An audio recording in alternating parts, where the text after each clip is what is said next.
le but de construire une francophonie porteuse d'une vision et des valeurs qui intéressent le monde, les membres du bureau de l'Assemblée parlementaire de la francophonie APEF ont séjourné au Québec pour prendre part à la réunion du bureau de l'APEF.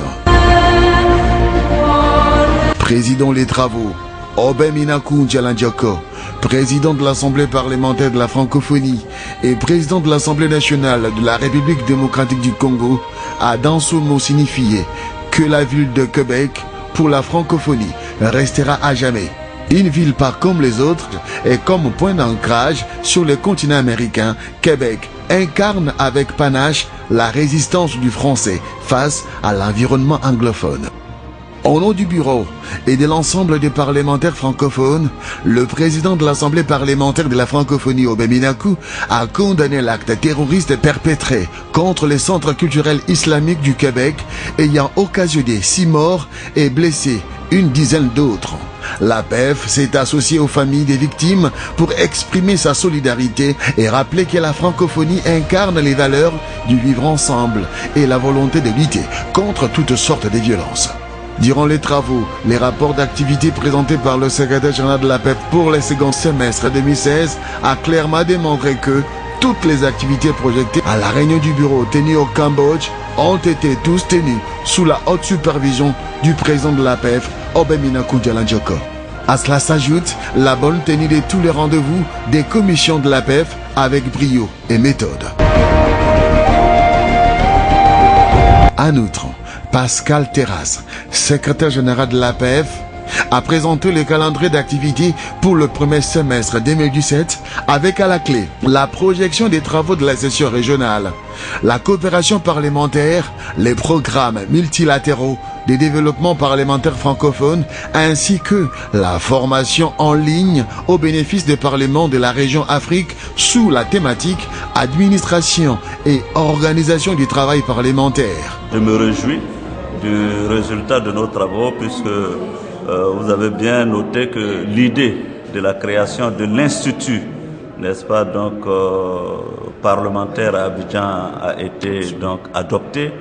Je me réjouis aussi que plusieurs autres séminaires ont été admis au profit des parlementaires. Et je voulais remercier le président Obemminaku qui, grâce à qui ces acquis sont préemptés dans les résolutions de la réunion. Au terme de ces travaux, l'Assemblée nationale de la RDC a été désignée comme modèle devant contribuer à travers ses experts à la bonne tenue de cette session de formation. Au Québec, la RDC a été choisie pour abriter la conférence de présidents des parlements de l'APEF Région Afrique. À son tour, le Maroc accueillera la Régionale Afrique au mois de mai 2017.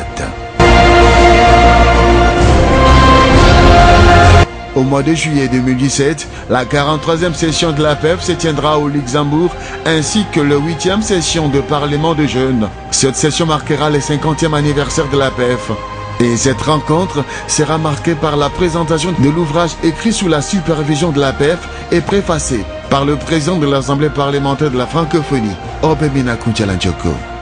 À leur tour, les 4 commissions de l'APEF ont présenté leur rapport d'activité. La situation politique dans l'espace francophone a été examinée. Le cas de la République arabe syrienne a été examiné. Ce pays reste suspendu au regard de la décision prise à la session de 2011 à Kinshasa, capitale de la République démocratique du Congo.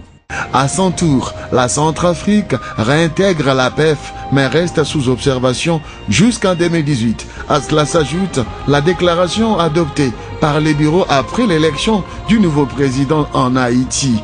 À cette liste s'ajoutent les Liban. Sur la situation du Sahel, le Mali, les Burkina Faso et les Niger ont bénéficié de l'adoption d'une déclaration. Et les Burundi restent sous observation de l'APEF à titre préventif. L'espace francophone est un espace qui est solide, un espace d'amitié, de fraternité où l'on essaie d'avancer ensemble, pas seulement sur la langue française, mais sur des enjeux pour peser dans les décisions. Et en matière de climat, en matière de sécurité, de lutte contre le terrorisme, de démocratie, eh bien nous essayons d'avancer. Et donc oui, ce bureau de l'Assemblée parlementaire de la francophonie se tient dans de bonnes conditions, avec un cap, un seul cap, celui de souder des peuples qui ont le français en partage. Après les rapports de la commission politique de l'APF suivi d'un exposé du président de l'Assemblée parlementaire de la francophonie, Obemina Kunjalanjoko, et président de l'Assemblée nationale de la République démocratique du Congo sur la situation de la RDC, les membres du bureau de l'APF n'ont pas manqué de saluer l'initiative du dialogue prise par le chef de l'État congolais, Joseph Kabila Kabange, et encourager les parties prenantes à l'application de l'accord de la CENCO en vue de l'organisation des élections apaisées.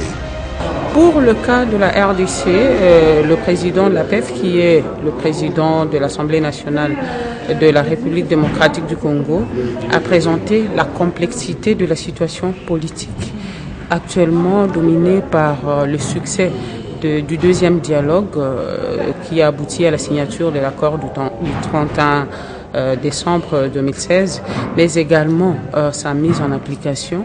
Et le président a regretté le fait que la RDC vient de perdre un icône de la politique, le champion de la démocratie qui vient de tirer sa révérence, à qui l'opposition, la majorité, la société civile a unanimement confié la charge de présider le comité national de suivi de la mise en œuvre de l'accord. Et je pense que la complexité de ce problème relève également de plus de 40 millions d'électeurs qui sont attendus pour l'élection en République démocratique du Congo. Les rapports des chargés des missions régionaux ont été auditionnés par les bureaux. Suppléant les chargés des missions Afrique sortant, Christophe Lutundula, les rapports d'activité de la région Afrique a été présenté par Geneviève Inagossi, députée nationale de la République démocratique du Congo. Veillant à la mise en œuvre du cadre stratégique de l'APF, les bureaux de l'Assemblée parlementaire de la francophonie s'activent pour la mise en application de toutes les résolutions, ainsi rendre effective la redynamisation de l'action de l'APF comme acteur à part entière dans les relations internationales.